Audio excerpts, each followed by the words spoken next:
Hello, welcome students. Today in this video session I am going to upload my first video for 11th class. Meanwhile, I have just uploaded the chapters and poetries of 12th class, but from today I will start the poetry for 11th class. This is the first poetry photograph written by Shirley Olson. Let's study about the poet first. Shirley Olson, who was born on 20th May 1924 in Leon-Thames, United Kingdom, and died on 15th May 2014. These are the other books written by her. Now let's come to the central idea of the poem. Shirley Olson's poem, A Photograph, is actually a tribute to her mother. The poem describes three stages in the passage of time. Today it is Mother's Day, and I am going to upload a poem which is related to mother. The poem describes three stages in the passage of time.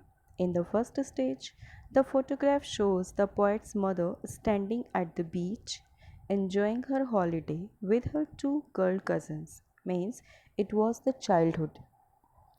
She was around 12 years old at that time.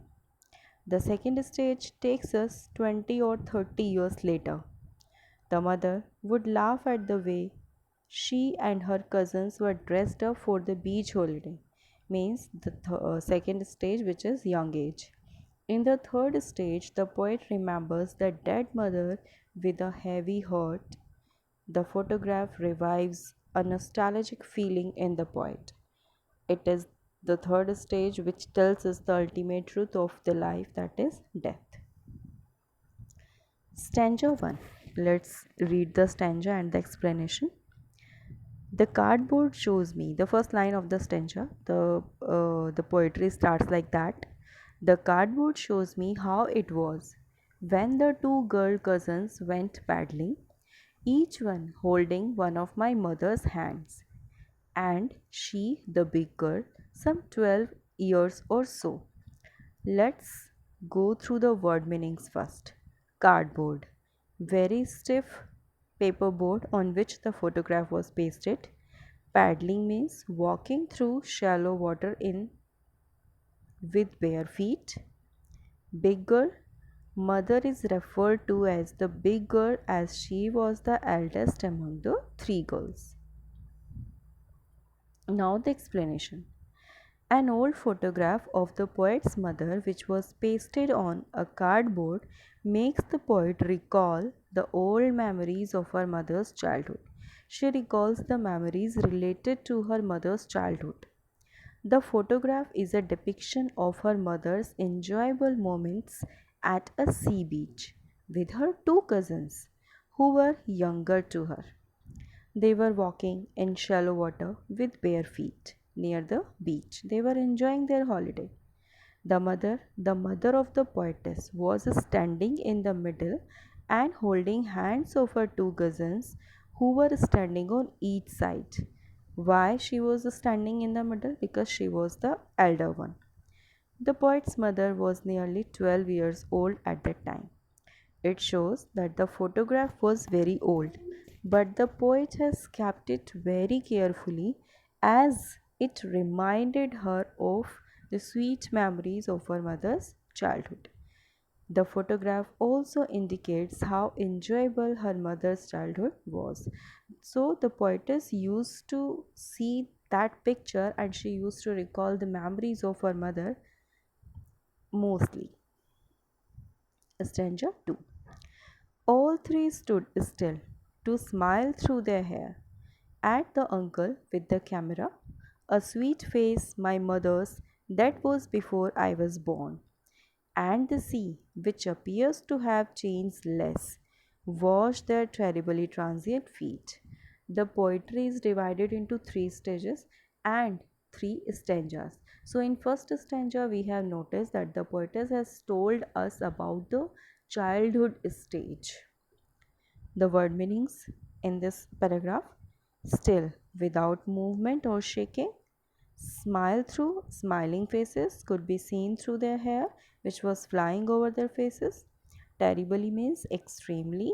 Transient means temporary, lasting only for a short time. Poetic devices used in these lines: stood still, alliteration, through there, alliteration, my mother's, alliteration, terribly transient, alliteration. Terribly transient is again transferred epithet. In my next video, I will let you know the use of these figure of speeches. Okay, so don't be panic. Now the summary of these lines. The photograph shows that all three girls, the poet's mother and her two cousins, stood still and smiled at the camera when their uncle clicked their photograph at the sea beach. Means they were enjoying the moment and they were smiling when the uncle told them to have a photograph and told them to have a smile on their face. As the weather was windy at that time, maybe the weather was windy, so their hair was flying over their smiling faces. The expression on the faces of the poet's mother and her cousins was that of of happiness and enjoyment. The mother was looking very pretty at that time, and the photograph was taken a long time ago. Everything has changed since then. Her mother grew up. Now she was dead, and the poet was reviving her memories.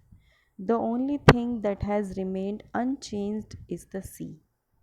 The poetry also tells us about an important thing.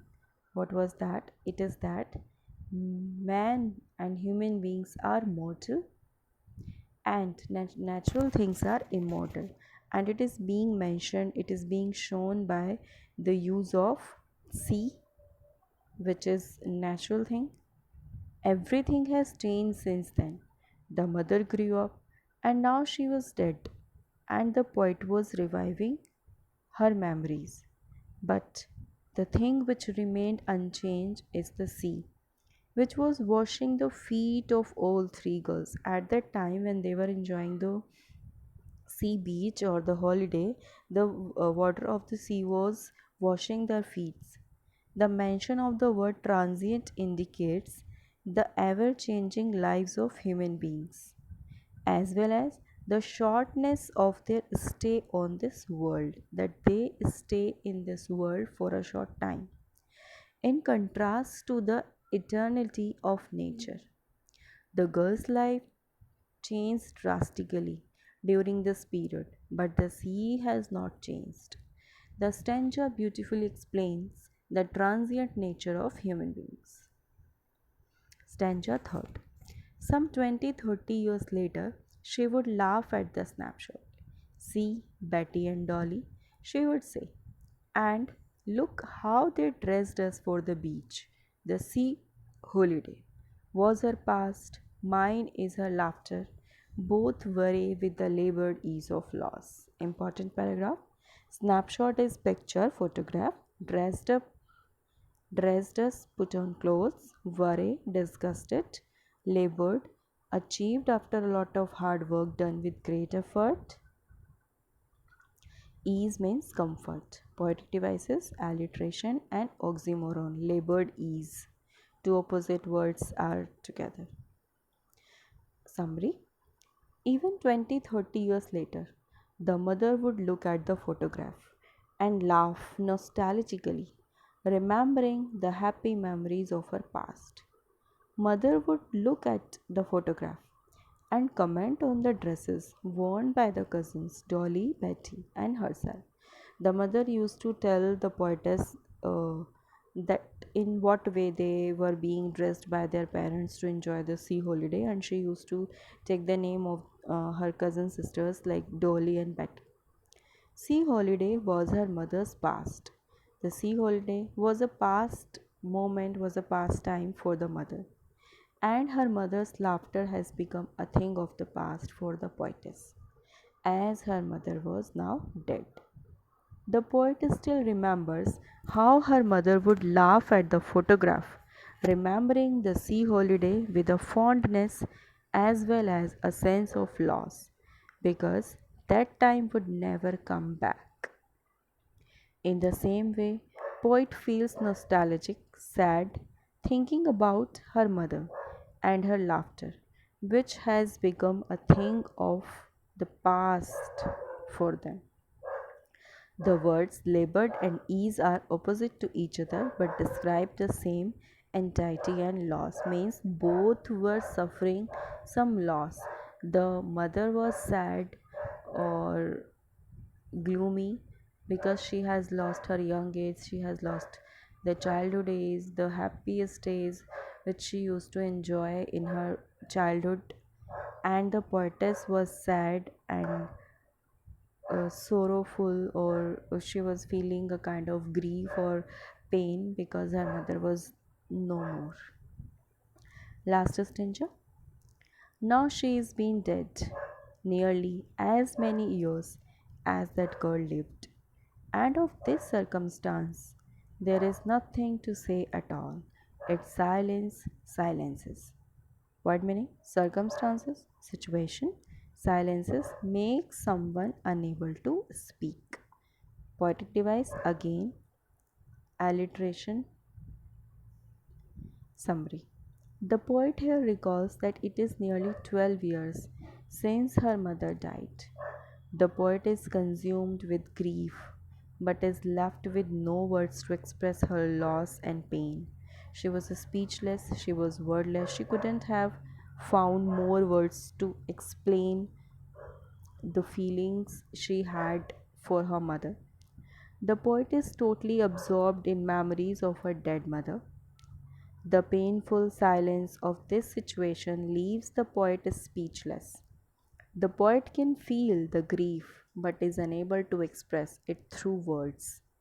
The silence caused by death makes the atmosphere gloomy, where no one is able to utter the words. So, the poet also could not utter anything about her mother or the experience she had with her mother, and she became silent. You have to complete all the NCRT questions and along with the stanza based question. It is an important poem. Thank you. Have a nice day.